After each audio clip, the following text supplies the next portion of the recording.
Boris Johnson just announced a 4-week delay to the lifting of all restrictions in England because of the Delta variant, and we are a little behind the UK in this pandemic. I'm just wondering if you can walk us through how we're going to prepare for that, monitoring the Delta variant and what it might do to the reopening here.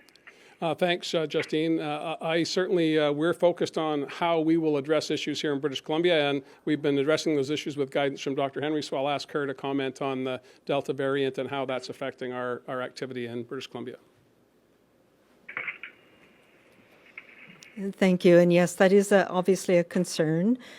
All of the strains of the virus that we've seen circulating are ones that we've been following carefully. So there's a couple of things.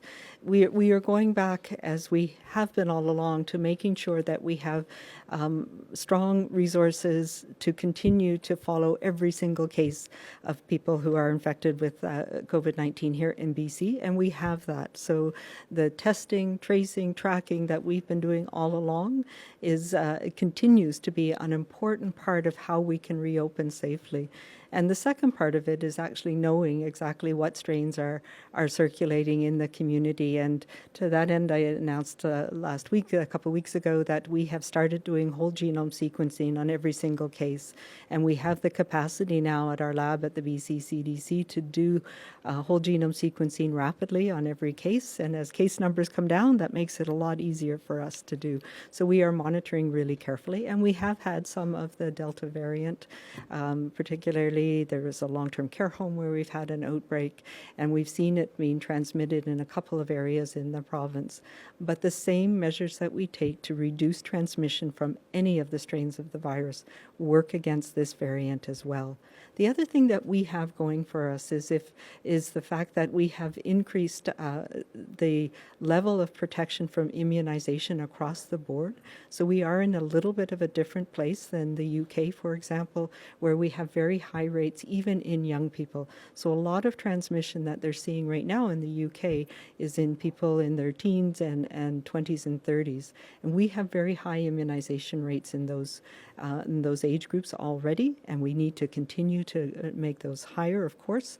But that puts us in a slightly different position in terms of the amount of people who are protected and the age groups that are protected. And so we're not yet, and obviously we'll continue to watch, but we're not seeing ongoing transmission and taking off of that strain versus any other strain right now.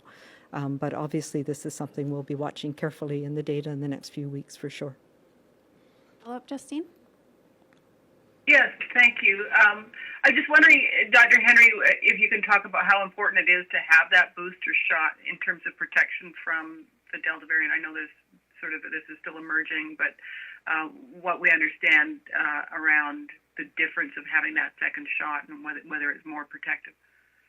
We do know from studies in a small number of people that if you're exposed to that variant, that it's still a little bit unclear whether it evades the antibodies we have from vaccine, or if it's the fact that it is just much more transmissible. So it is hard to know. What we have seen with the vaccine effectiveness studies we've done here in BC and continue to do under the BC CDC is that that vaccine is working at preventing all of the strains of virus that we're seeing circulating in British Columbia.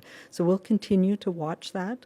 As you know, mostly we had the alpha and the gamma, so the P1 and the B1.17, and the vaccine was effective in older people against those variants as well. So that's important to know, and that we'll continue to watch.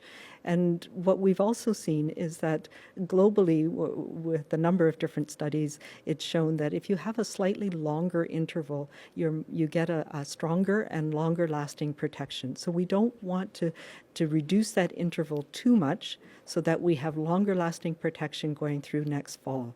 So we are finding that balance, but it is incredibly important, as you mentioned, to get that second dose. As soon as your 8 weeks is there and we now have more vaccine coming, we'll be able to do that to make sure that people do get fully immunized as soon as we can.